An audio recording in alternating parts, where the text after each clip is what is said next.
everybody. Welcome to Daniel Davis Deep Dive. We're coming live from Washington, D.C. again. And like we say every time, we got a great show for you today, but we really do. This is especially good because of the things that are going on in the world. And the guest that we have today is retired Lieutenant Colonel Tony Shaffer, great American, got a lot of combat experience himself and lots of experience throughout the Middle East there. We're going to be tapping into some of that there. Tony is actually a Newsmax contributor and president of the London Policy Research. What is actually does that group do there, Tony?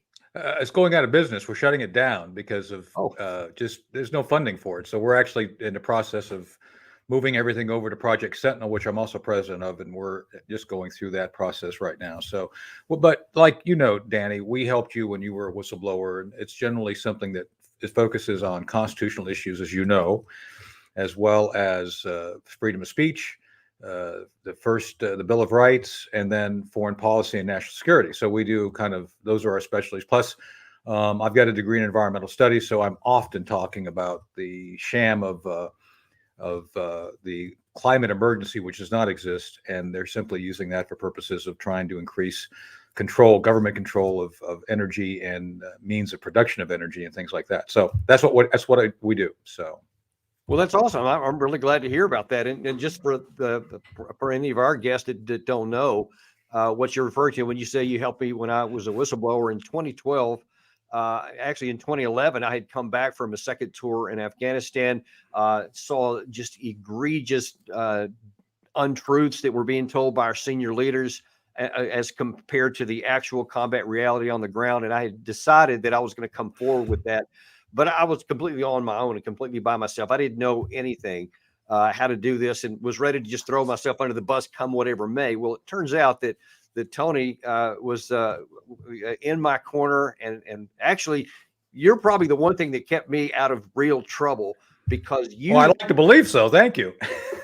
You're seriously, because you connected me with a New York Times reporter who broke the story major. And I think without all that visibility, I think if I'd have just been an obscure guy, they would have crushed me. But because of that and all the advice you gave me on how to handle it, which was just invaluable, because so many of our colleagues that you've seen who also were whistleblowers didn't have that kind of support, and they did get just crushed. Some even got put in jail on false charges and all kinds of other stuff. So I just, again, it's been, a decade or so, but I really appreciate everything you did for me back then. Well, the one thing, Danny, I learned from being a whistleblower is hide in plain sight. Don't let them. The worst thing they can do to you is make you go away. Don't go away.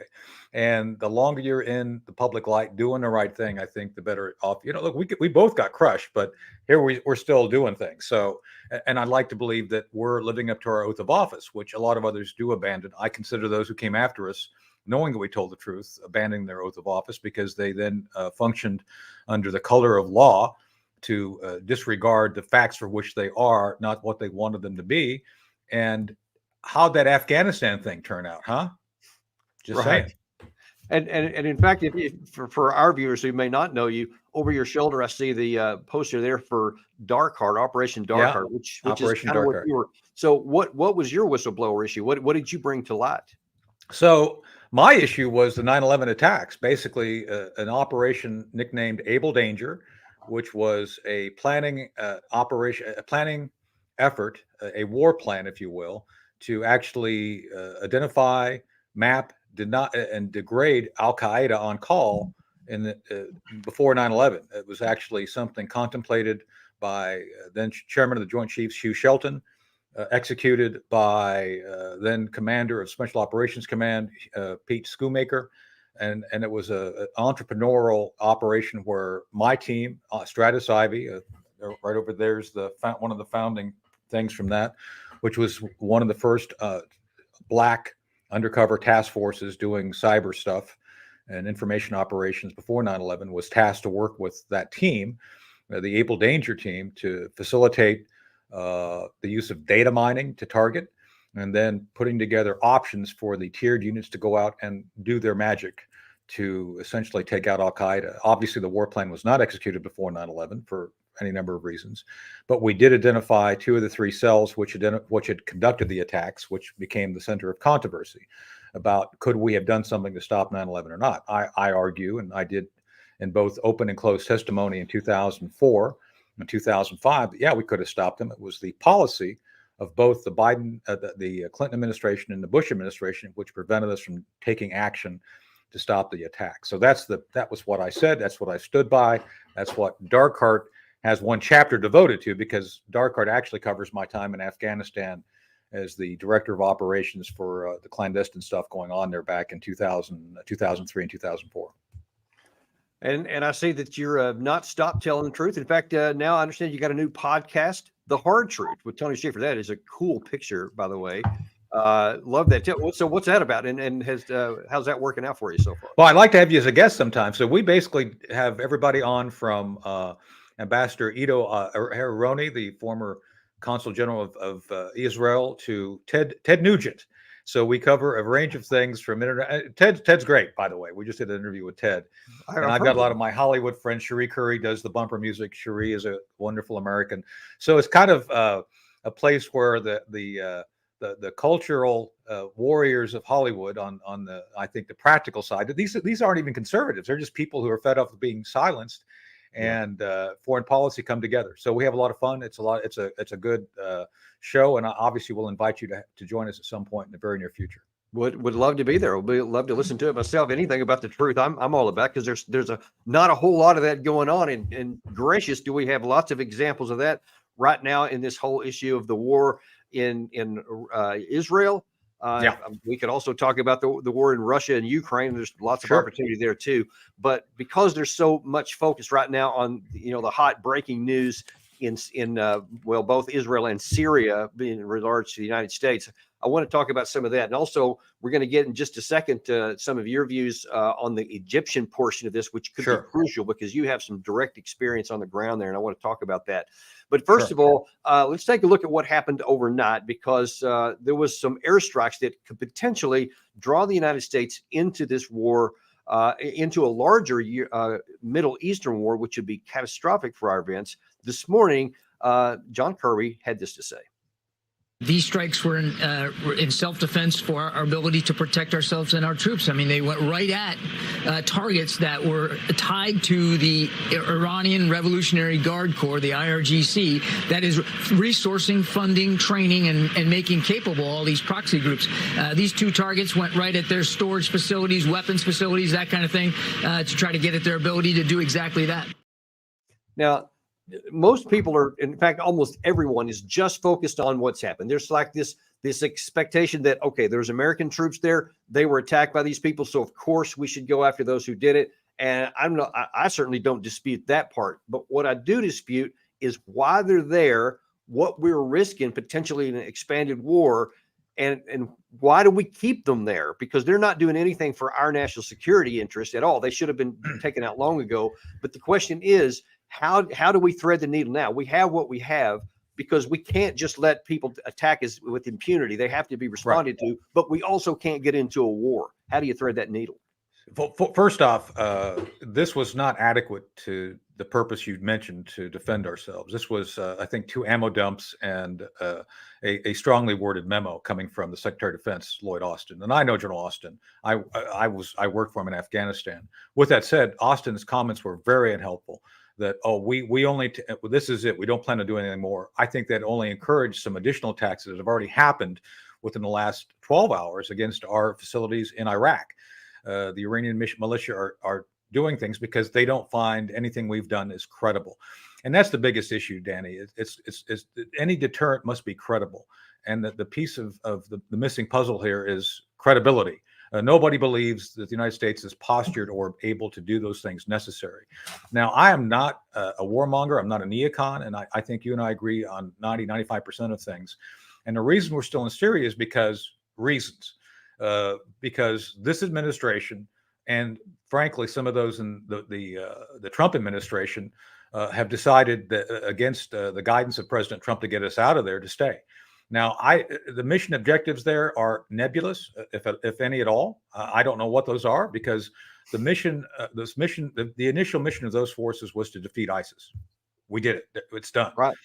My friend Joe Dunford, chairman of the Joint Chiefs, Joe Dunford, a series called Chain of Command. It's over my shoulder there. I was one of the producers on that. We documented with Nat Geo the very process of Dunford establishing the by, with, and through strategy. It's a great series. It walks through how Dunford was given the green light, go kill ISIS, and he went and killed ISIS. That's it. So one of the things that was necessary at the time, and I didn't disagree with it, I was advising the chairman back then, is to go into Syria to make sure that those safe havens for ISIS were taken care of. And I trust us more than anybody else to do it. We did it. But then after that was done, there was a desire by H.R. McMaster and others to deploy 500,000 troops. What are we going to do with 500,000 troops? Unbelievable. And so that's true. I've heard that rumor, but you're saying that's true. It's He true. actually It's did? true. He went in twice to talk to What President in Trump the about it, and Trump kicked him out. And it's like the chairman was against it too back then, Chairman Joe Dunford, because your point, mission creep. What are these people going to do there? And inevitably, if we have troops on the ground, they always start looking for something to do. It's just the way it is. I'm not saying that as a derogatory term. It's just the way things work. Fact. Yeah. It's the way things work. So after a certain point, our mission there was completed, and we should have figured out a way to either hand things off to our Kurdish allies, which are very capable fighters. Absolutely. It's like, just give them the job, give them the resources, give them a sufficient political top cover. They'll do it. They're very competent fighters, and they want to. And they want to. They live there. We don't. So the moment you start becoming part of the tapestry of the ground, you become the target, and that's so. By the fact we're there, we are the target. It's inevitable. Now, so again, I'm with you. I'm not saying we shouldn't fight back and do something to protect our forces. The question becomes, what is their mission there currently? Why are they still on the ground? And the general officers I talk to, who I'm close to, all feel the same way. It's like, what are we doing?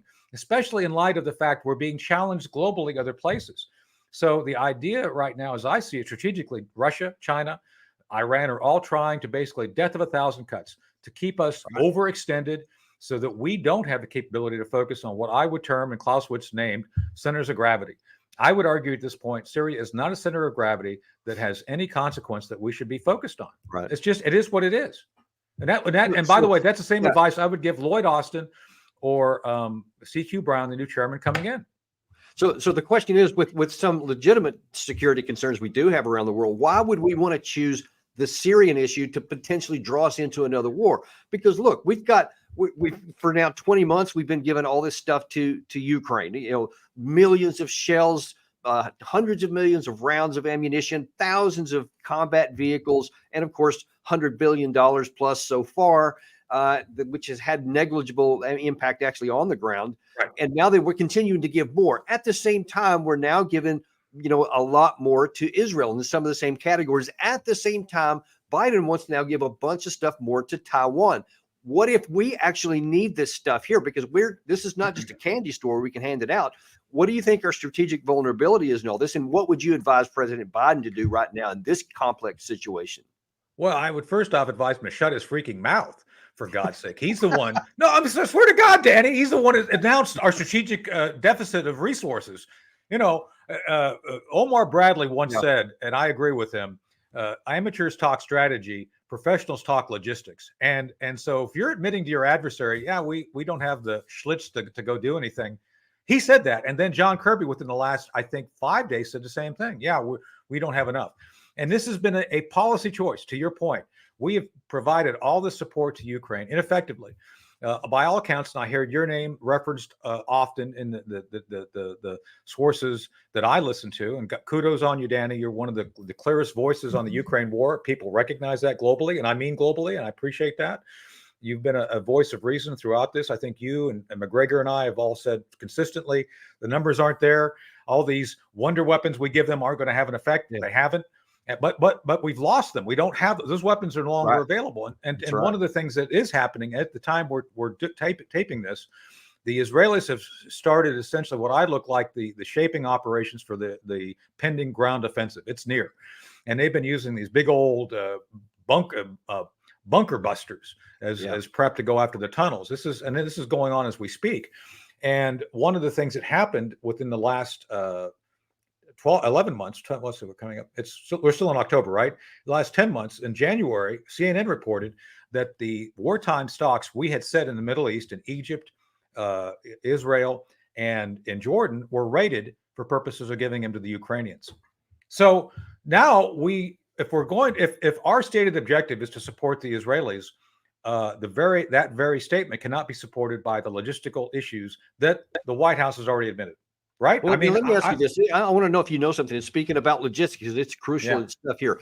Israel has been just saturating Gaza with just large numbers of thousands of these large numbers of large payload weapons here. And the question is, how many do they have? Because it seems like that there could be, and I don't know, maybe I'm hoping you do, because whatever that number is, it's obviously going down now. And in the event that Hezbollah does attack from the north, and they got a two-front war, do they have enough ammunition to be able to fight both of that? I just don't know that. I don't know that answer, Danny. I don't know if we even know that based on the chaos I see within DoD right now. I've met with Pentagon folks last week, a week ago today, as a matter of fact, and I just kind of went through, and I have people who are like you and I, professionals who take very seriously their oath of office, and they're doing everything they can to make sure that the Pentagon enterprise is able to conduct missions on call. That is to say, and you know this, when DoD has oodles of war plans. I mean, we got plans for everything. And the question becomes, which of those war plans are viable? There is a contingency for Middle East. That's why you see these, the Eisenhower and Gerald R. Ford battle carrier groups steaming in that direction. One's there, one's going to be there soon. So the question becomes, what do we have left and where is it? That's it. I don't know. I don't know what the answers are to those questions. And how soon can you get it there once you need it?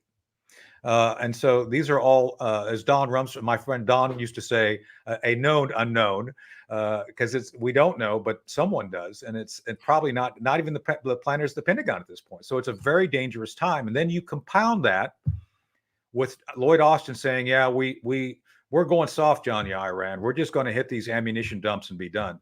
That's a very unhelpful thing to say. It's like, yeah, just come on, we're not going to do anything more. So go ahead, So it's strongly worded memo, as you put it. Yeah, that's going to scare Tehran. Yeah, and so I am not for or against our military operations at this point. I'm simply an observer. My personal beliefs and views should not impact on my public commentary, and I try not to have my views impact. So I'm saying right now, without any regard to politics, the messaging from the Pentagon, except for a few things that were said on Thursday, where General Ryder said there was going to be consequences. He did lay that out. As a matter of fact, I was on last night with Rita Cosby on this, and Rita said, "Well, this came out of the blue." It's like, no, Pat Ryder said this last week. It's like, they're going to be consequences. Yeah, but that's the problem. Other than Pat saying that, and I think he said it correctly, said it in a very, very, very measured way. Now the follow-up has been lacking.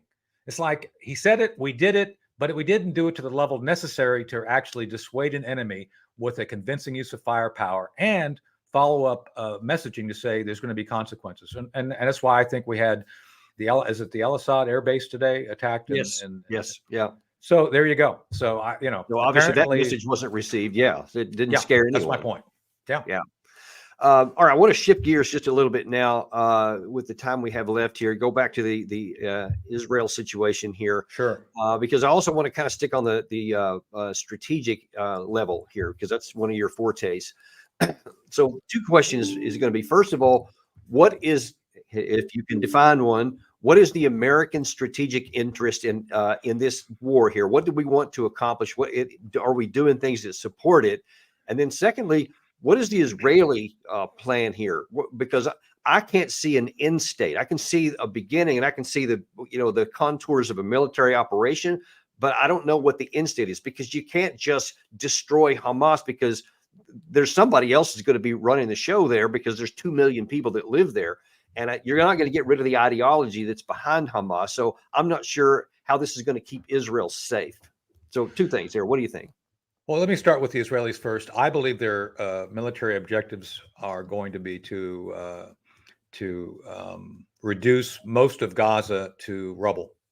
I'm just going to say it. That's what they're going to do. They're going to go through block by block, stone by stone, and make sure that there's nothing left that Hamas can use of military value. I think that's what's in the cards, and that's going to take probably the better part of 6 months to do. Wow, they're going after the tunnels. and their objective is to reduce Hamas from a war-fighting terrorist organization to essentially an idea on the internet. That's the objective. Now, how they're going to accomplish that is, as you know, is under great debate by a lot of folks right now. But I think that's the end state they wish to achieve, and I think 6 months is their time frame. But what about the Palestinian people? I mean, if you wipe out Gaza City, now you got 2 million people living where 1 million did before. But I don't know where the infrastructure is coming from that. And then the people are going to be pretty angry. So is that then going to keep Israel safe, even if they get the Hamas part out? I don't know. That is something that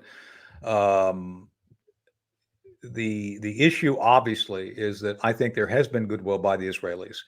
The very fact that the Hamas folks attacked, I've talked to folks, I've not been there lately, but Israel is a very open. I mean, they're like, it's a very open society. You can be LGBTQ, XYZ. You can be all these wacky things.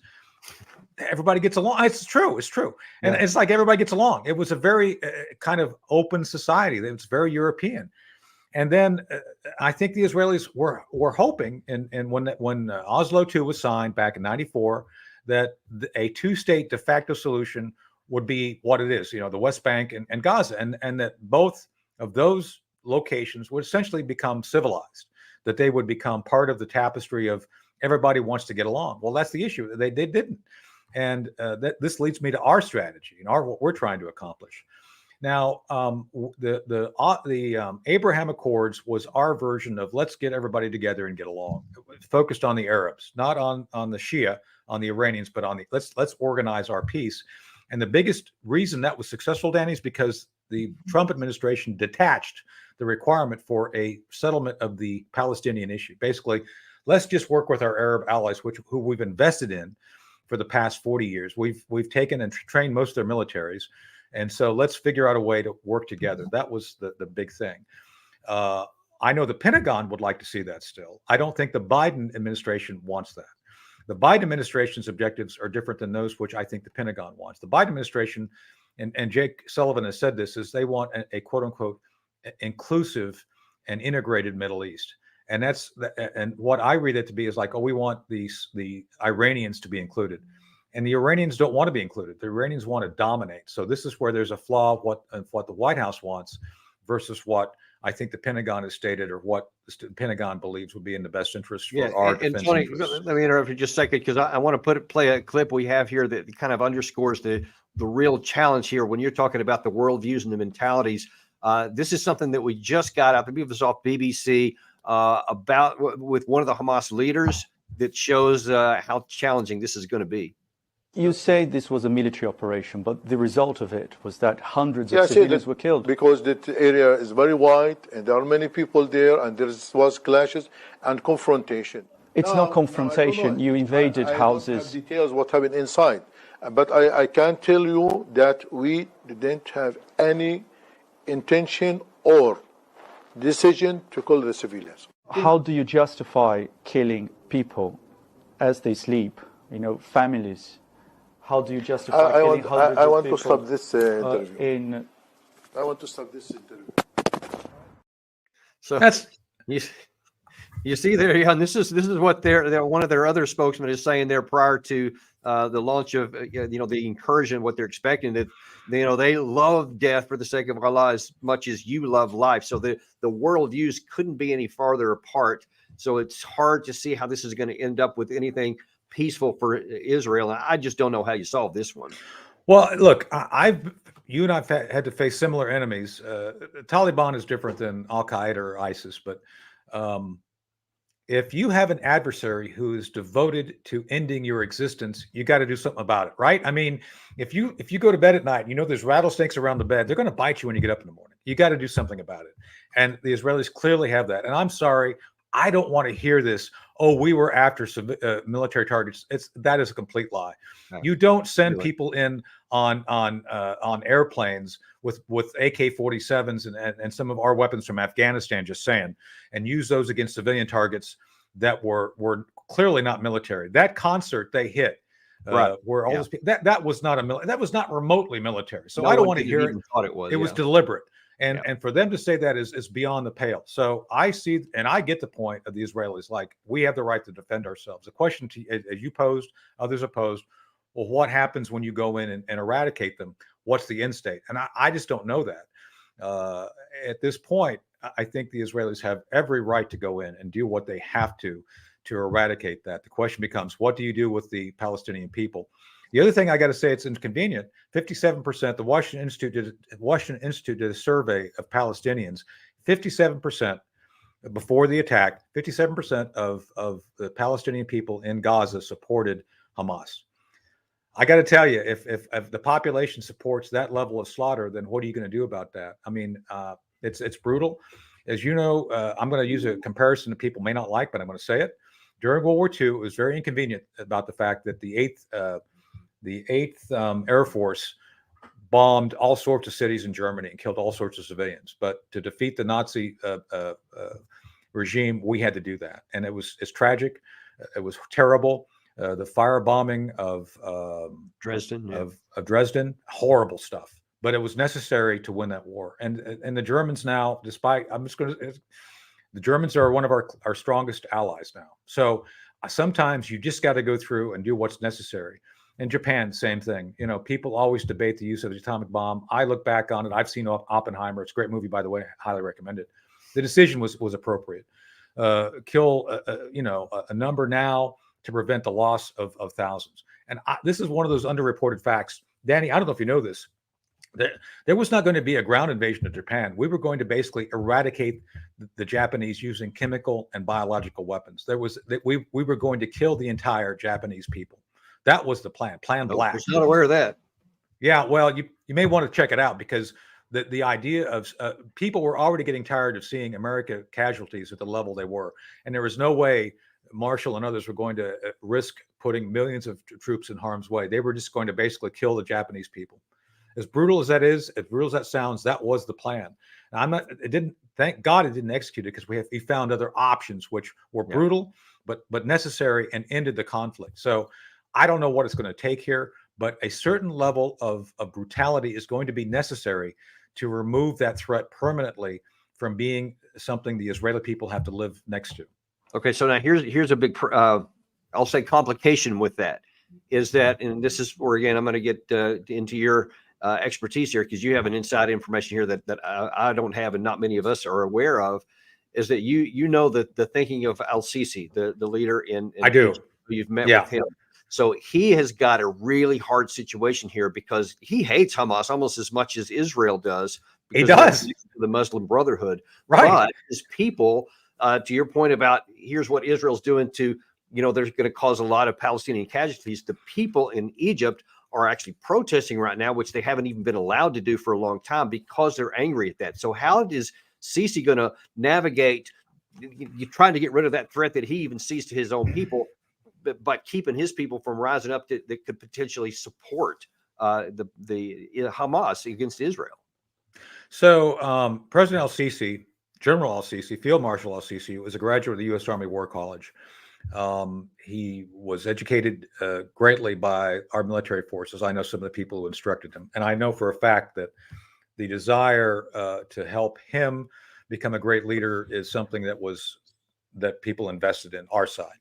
Since he became president, I think he's done a good job of doing two things: rebuilding Egypt economically, which a lot of people did. You know, Bud McFarlane and I went over on a delegation in 2013 to help give advice to he and his folks on how to do that. They've been doing a great job bringing economic opportunity back, and secondly, securing Egypt from the Muslim Brotherhood. One of those inconvenient facts is that the Muslim Brotherhood kill far more Muslims they disagree with than Westerners, and that's one of the things al-Sisi has said. It's like, look, violence does not benefit our religion. The fact that our religion uses violence to proselytize the ideas is horrible. And so, when you look at the actual casualties of Islamic terror, it's mostly people of the faith. So al-Sisi's correctly pointed out, we need to get rid of the Brotherhood. They aren't helpful to our faith, to Islam. I met with General al-Tohimi, the chief of Egyptian intelligence back then in 2013, and he said this to me, to my face. Look, we're concerned about this. I'm a Muslim, But what the Brotherhood and other elements like Hamas represent are not us. It's not our religion. It's an option. It's a cancer that must be cut out. So whatever the solution is, I think Al-Sisi would be open to a dialogue and working to do something to help eradicate it. And so I think at this point he will play a very hard line when it comes to Hamas. I think he's going to support the Israelis as much as he can without jeopardizing his presidency.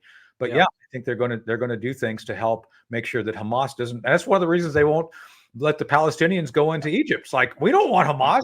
Right. Yeah. And same with Jordan. It's like, we don't want Hamas. We don't want Hamas. So that is clearly an issue. And I think Al-Sisi is going to do what he can. And by the way, if I find it interesting that when Blinken went over there to talk to Al-Sisi about opening the border, Al-Sisi was very much in his face and lectured him. I saw that. Yeah. I think Al-Sisi was right. And I think Blinken's a moron. Just saying.